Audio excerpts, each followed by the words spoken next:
Bismillahirrahmanirrahim. Assalamualaikum warahmatullahi wabarakatuh. Oke, apa kabar semuanya? Ya, hari ini kita akan membahas sesuatu yang lagi sering ditanyakan pasien ya. Namun sebelumnya saya ingatkan kembali bahwa jika Anda tidak sepakat dengan isi dari video ini nanti, atau tidak sepakat dari judulnya aja udah nggak sepakat, atau berniat nyinyir atau berniat yang aneh-aneh gitu ya, maksudnya ini bahas tentang COVID. Kalau kamu nggak percaya COVID atau kamu nyinyirin orang yang sedang COVID dan sebagainya, kamu penyuka teori konspirasi yang nggak jelas, mending kamu skip video ini. Jangan buang waktumu dan jangan buang waktuku. Jadi saya hanya fokus pada orang-orang yang membutuhkan aja. Ini video fokus untuk orang-orang yang membutuhkan, karena memang banyak sekali yang membutuhkan ya. Dari chat saja saya udah membalesi banyak ratusan chat ya selama 2-4 minggu terakhir ini ya. Ini sangat luar biasa sekali, banyak yang belum bisa saya jawab. Jadi saya sibuk sekali dan jangan buang waktu saya. Kalau kamu nggak suka, skip aja, tonton yang lain, pulang sana. Bisa, nggak apa-apa tuh yang lebih bermanfaat, misalnya kajian ustadz ya. Ya, bagaimana kita menjaga biar nggak dapat penyakit hati, biar nggak suudonan sama tenaga medis dan sebagainya, kan bisa bagus itu ya. Atau dengerin murotal itu ya, yang bermanfaat.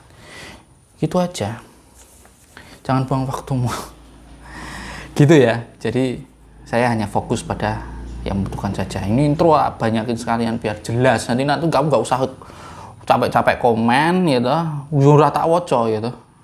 Dan kamu nggak akan mendapatkan jawaban apapun dari aku. Jadi silahkan aja, skip aja. Kalau kamu nggak sepakat, skip aja. Biarkan orang lain yang membutuhkan yang menyimaknya. Gitu. Oke, kita mulai ya. Kita hari ini sering sekali mendapat pertanyaan seperti ini. Kasus COVID memang lagi tinggi akhir-akhir ini. Lagi tinggi. Hampir tiap saya praktek pasti ketemu lah itu. Itu pasti ketemu. Walaupun saya praktek nggak di kota besar gitu ya. Itu pasti ketemu. Jadi ini harus hati-hati. Jadi, dok, apa yang harus saya lakukan jika saya positif ya? Orang bisa positif dengan cek PCR atau mungkin juga rapid antigen ya. Kalau mungkin rapid antigen sendiri terus positif, dia batuk pilek terus merasa sadar diri, aku pengen cek, terus cek ternyata positif, atau direkomendasikan dokternya cek PCR atau rapid antigen dulu gitu, positif ya nggak apa-apa gitu. Terus kamu positif, terus kamu harus kenapa? Dok, saya bingung harus bagaimana? Ini pertanyaan yang sering terjadi. Dok, saya harus bagaimana? Yang pertama, kamu harus tetap tenang. Ya, tetap tenang. Tenang kamu akan berpikir dengan jernih. Nggak panik ya. Nggak usah beliin itu. Nggak usah beli borong vitamin, borong antibiotik, borong antivirus, borong susu beruang. Lagi musim ya, susu beruang, susu panda, susu tiger ya. Jangan. Jadi tetap tenang, fokus. Cari sumber informasi yang jelas. Cari sumber informasi yang bisa dipertanggungjawabkan. Jangan suka baca-baca hoax gitu ya. Cari saran-saran dari expert, saran-saran dari tenaga medis, khususnya mungkin dokter itu ya. Tentunya dokter, kamu lihat dulu ini bagaimana kan gitu. Kamu cari sumber-sumber informasi yang valid gitu ya. Yang pertama itu. Yang kedua, kamu setelah positif, lapor puskesmas atau lapor Satgas COVID setingkat RT, RW, di mana memang biasanya sudah terbentuk ya, di kampung-kampung sudah terbentuk. Kamu lapor situ. Nanti ujungnya akan disampaikan ke puskesmas juga gitu ya. Itu lapor puskesmas itu atau untuk data, nanti data. Kemudian mungkin obat-obatan, akan disuplai obat-obatan. Kemudian akan disuplai vitamin gitu ya. Jadi kamu nggak perlu khawatir mikir obat apa itu ya. Kecuali mungkin puskesmasnya masih sibuk, tadi responnya masih belum, kamu bisa minum obat-obatan yang sifatnya simptomatis, sesuai gejala saja, nggak usah yang aneh-aneh gitu ya. Misalnya kok pusing, ya minum obat pusing, misalnya paracetamol. Jika kamu nggak ada kontraindikasi terhadap obat paracetamol ya, pusing, panas, nyeri-nyeri, itu bisa minum paracetamol. Batuknya bagaimana? Batuknya silahkan cari obat batuk yang mungkin cocok ya. Sambil nanti nunggu obat dari puskesmas ya. Nah, nanti puskesmas mungkin saja akan datang gitu ya, untuk mendata, untuk mengobati, memeriksa gitu, atau mungkin dokternya mungkin telemedicine ya, atau dengan WA gitu ya, sering dilakukan ya.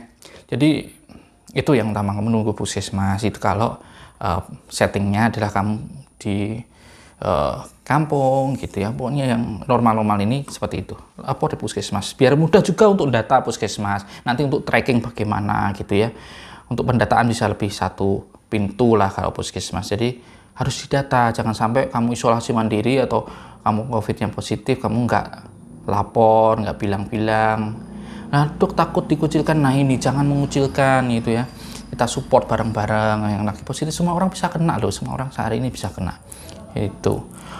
Jadi yang penting itu lapor puskesmas. Nah setelah nanti lapor puskesmas kan ada dokter yang meriksa, nanti akan mengklasifikasikan kamu ya, kamu masuk orang tanpa gejala, gejala ringan atau gejala sedang atau gejala berat.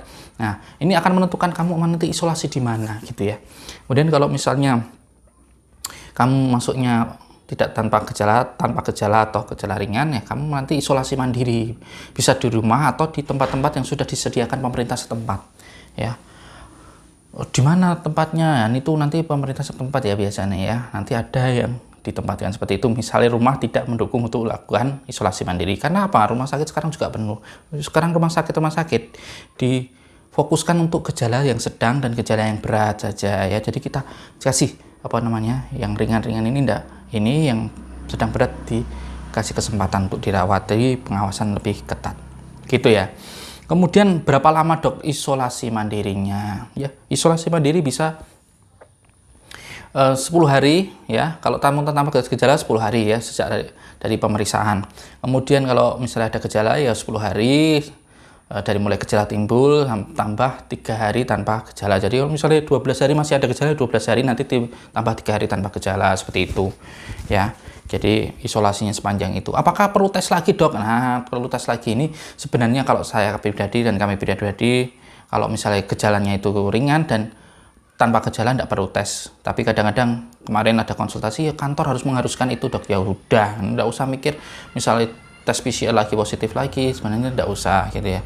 Tapi kalau itu syarat perusahaan ya udah dijalani dan dilakoni ya, bodoh ya, dijalani aja gitu sampai merasa aman semuanya gitu aja. Kalau pribadi nggak perlu dicek lagi, nggak usah dicek ulang kalau gejalanya ringan atau tanpa gejala sebelumnya. Tapi kalau sedang berat itu nanti urusannya rumah sakit dan dokter spesialis. Jadi mereka pertimbangannya banyak hal, jadi nggak cuma dari tes PCR saja. Begitu. Kalau rumahnya sempit gimana dok ya? Ini yang jadi problem juga. Ya itu tadi bisa nanti ada shelter di Pemda yang baik-baik biasanya menyediakan tempat-tempat isolasi mandiri. Tapi kalau terpaksanya nggak bisa, terpaksanya ini ya jaga diri sendiri, pisah kamar gitu ya, jaga jarak, jaga barang-barang yang dipakai gitu ya. Terus kemudian kamar mandinya juga kalau bisa satu. Nah, kalau cuma satu tak gimana? Gantian, setelah gantian dibersihkan. Bersihkan enggak usah yang full disemprot atau gimana gitu. Ya seperlunya gitu ya. Dibuka dulu seperlunya, terus gagang pintunya didesinfeksi gitu-gitu. Jadi yang simpel-simpel aja. Cuci baju juga satu-satu sendiri enggak apa-apa gitu ya.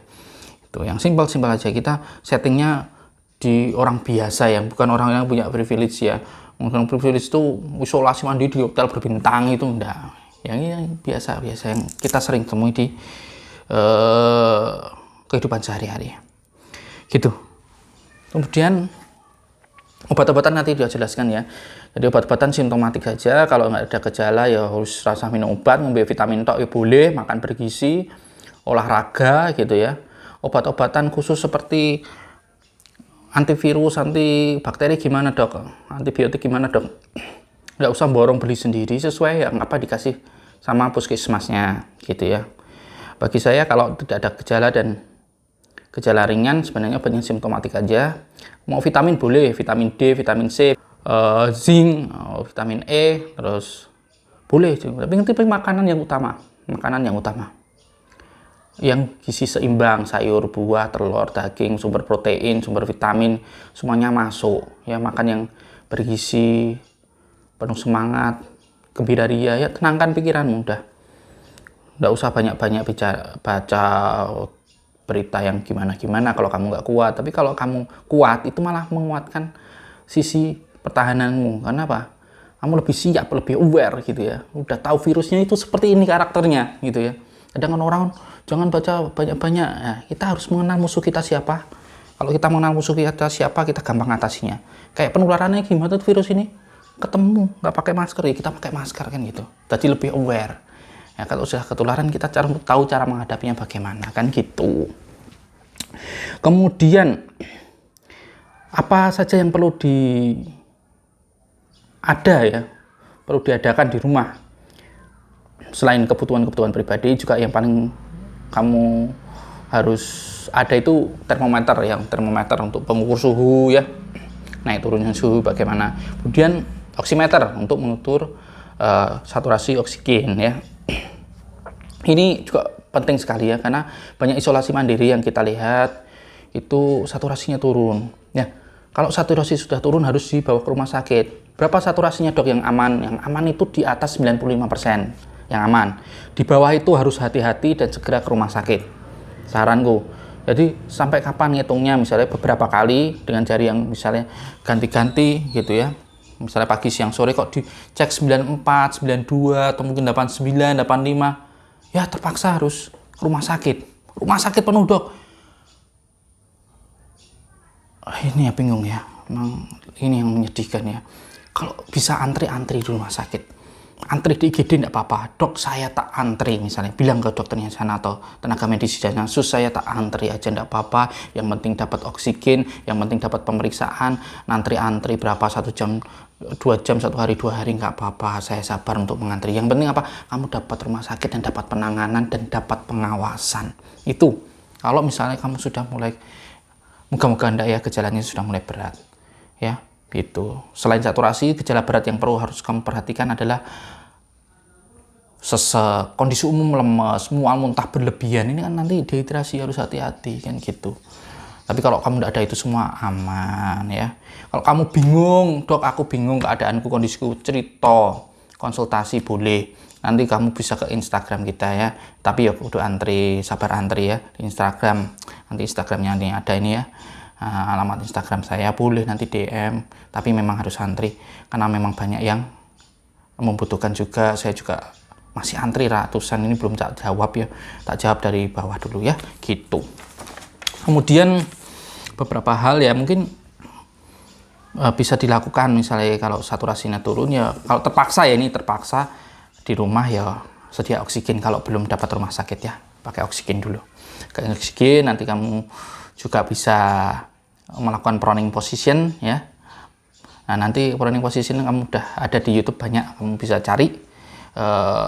Nanti tetap dicek juga ya, setelah itu dicek bagaimana. Begitu yang bisa saya bagi. Semoga yang singkat ini bisa bermanfaat ya. Nanti kalau kamu kurang jelas gitu ya, kamu bisa tanya-tanya di komentar juga, di Instagram juga boleh gitu ya. Tetap semangat, berdoa ya, kalau muslim ya sholat, zikir, baca Quran, lakukan kegiatan yang bermanfaat selama isolasi mandiri ya. Tetap berhubungan sama orang ya, tetap sosialisasi. Sekarang gampang WA-an ya, video call ya, enak ya, alhamdulillah ya. Sekarang sudah kalau bisa sama keluarga berbagi cerita opo, nonton opo gitu ya, mendengarin kajian gitu ya, gitu ya. Semoga lekas sembuh dan sehat semuanya. Begitu. Yang sehat hari ini harus banyak bersyukur ya. Tidak mengalami ya, banyak saudara kita yang saat ini sedang bingung. Teman-teman jangan sombong, jangan jumawa ya. Banyak yang hari ini sangat kasihan ya, sangat sedih kehilangan keluarganya. Sedih karena tidak dapat rumah sakit, sedih tidak dapat perawatan. Sedih karena masih dirawat gitu ya. Sedih karena banyak hal ya, usahanya kan gitu, semua berdampak. Makanya itu ayo kita kompak atasi pandemi ini dengan baik gitu ya. Kita ketatkan lagi prokesnya gitu. Mencuci tangan, memakai masker, menjaga jarak ya, menjauhi kerumunan ya, mengurangi mobilisasi gitu, kita jaga lagi terutama maskernya. Sekarang maskernya misalnya kamu kerumunan dan berpotensi ada penularan di situ ya, kamu pakai masker double ya, masker medis sama masker kain ya. Kalau biasa-biasa nggak perlu. Kalau nggak ketemu orang ya perlu masker gitu. Kalau tidur gimana dok? Tidur ya nggak perlu masker kan, jaga jarak yang penting kan gitu. Kalau misalnya isolasi mandiri gitu ya. Tapi kalau lagi isolasi ya jangan kemana-mana. Kalau bisa jangan kemana-mana. Titip yang bisa, minta tolong yang bisa. Gitu aja, yang sehat. Ayo kita semangat lagi prokesnya ya. Yang mungkin nggak percaya ginian ya sudahlah. Kita doakan kamu tetap sehat aja gitu. Tapi ya jangan ngurusi orang yang sudah prokesnya bagus ya. Jangan ngurusi orang yang lagi kerja, jangan ngurusi nakes, itu aja. Pesanku itu simpel wae kita. Yang penting kita sehat semuanya loh. Sehat semuanya kayak balik ke seperti dulu lagi. Insyaallah ya. Gitu aja. Yang bisa saya sampaikan, udah lama banget video ini. Semoga bermanfaat. Assalamualaikum warahmatullahi wabarakatuh.